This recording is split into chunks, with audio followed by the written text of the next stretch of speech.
Do you think of moments? Do you believe that certain moments influenced your life in a profound way? Do you think that the moments would deprive themselves of the poetry if the scale of their influence is insignificant? Do you deem the moments worthwhile only if they come with the epiphany you are hoping for? What if they didn't turn your life around? What if their impacts were immediately not obvious? What if they were just that, symbol moments? Would they lack the poetry then? Hosseini's Amir had an epiphanic moment on a frigid, overcast winter day in 1975. For O.V. Vijayan's Ravi, he must have seen the poetry of the moments of his pilgrimage in Kazakh at its culmination. Even though it was time for the curtain call, he lay there with a smile. For M.T.'s Apuni, the moment he waited for betrayed its purpose when he finally met Said Ali. I believe in the beauty of moments, even when their poetry speaks to me only in a language alien to me as it unfolds.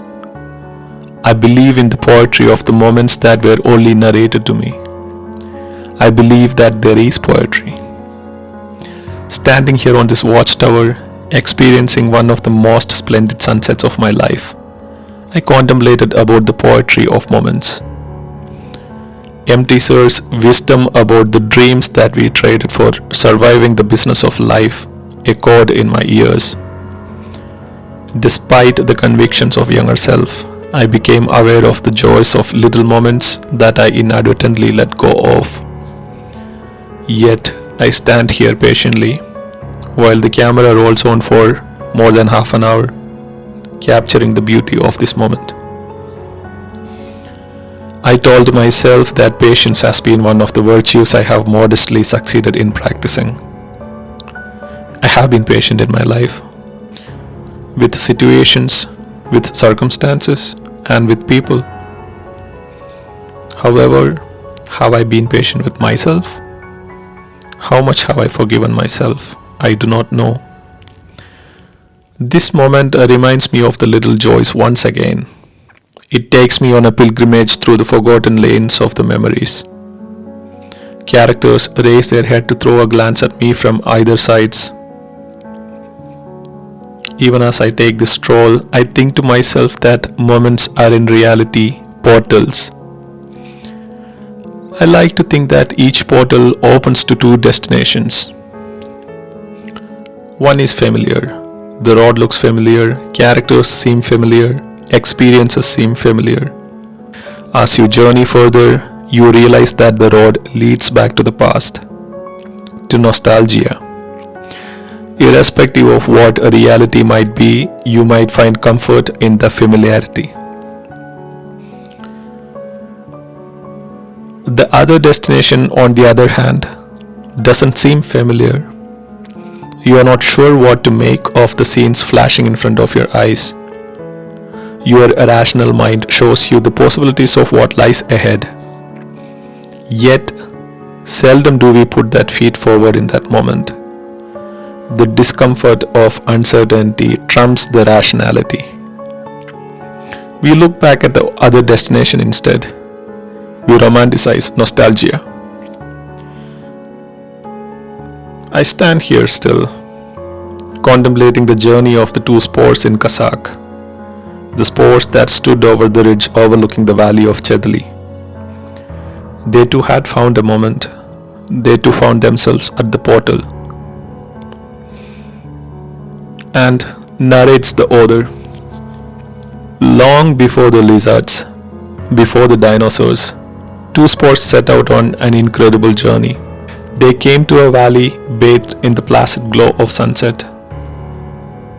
"My elder sister," said the little spore to the bigger spore, "let us see what lies beyond." "This valley is green," replied the bigger spore. "I shall journey no further." "I must go," said the little one. "I want to discover." She looked at the endless pathways lying in front of her. "Will you forget your sister?" asked the bigger spore. "Never," said the little spore. "You will, little one, for this is the loveless tale of generations. In it, there is only parting and sorrow. The little spore journeyed on. The bigger spore stayed back in the valley. Her roots pierced the damp earth and sought the nutrients of death and memory. She sprouted over the earth, green and content.